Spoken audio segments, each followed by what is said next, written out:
Digboi Lions ক্লাবে বিনামূলীয়া diabetes আৰু সাধাৰণ স্বাস্থ্য পৰীক্ষা কেন্দ্ৰ মুকলি কৰে।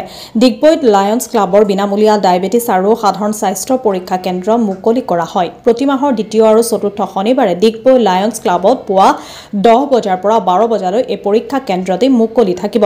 আগন্তুক দিনত ডিগবৈ দাঁতিকাষৰীয়া আৰু তিনিচুকীয়া জিলাৰ বিভিন্ন অঞ্চলত এই কেন্দ্ৰৰ দ্বাৰা বিনামূলীয়াকৈ ডায়েবেটিছ আৰু সাধাৰণ স্বাস্থ্য পৰীক্ষা কৰা হ'ব বুলি ডক্টৰ ভৱেন তালুকদাৰে মত প্ৰকাশ কৰে।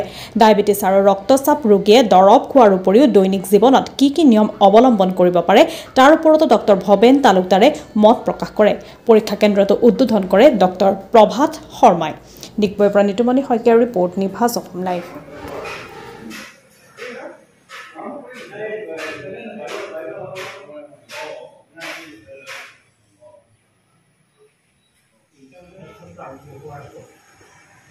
আজি এটা নতুন আমাৰ লাইফষ্টাইল ডিগবৈত নতুন এটা সংযোজন কৰা হৈছে।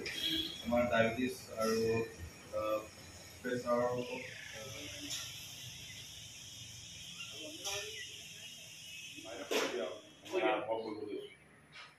আমি আৰম্ভটো কৰি দিওঁ বাৰু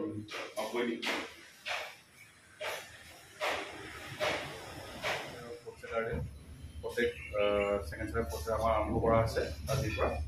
আৰু কিন্তু এই অনুষ্ঠানটো আৰম্ভ কৰাৰ আগতে আমাৰ আজি কেইটামান দিনৰ আগতে আমাৰ সদস্য লায়ন উদিন গগৈ তেখেত আমাৰ মাজৰ পৰা আঁতৰি যোৱাৰ কাৰণে আমি এক মিনিট সময়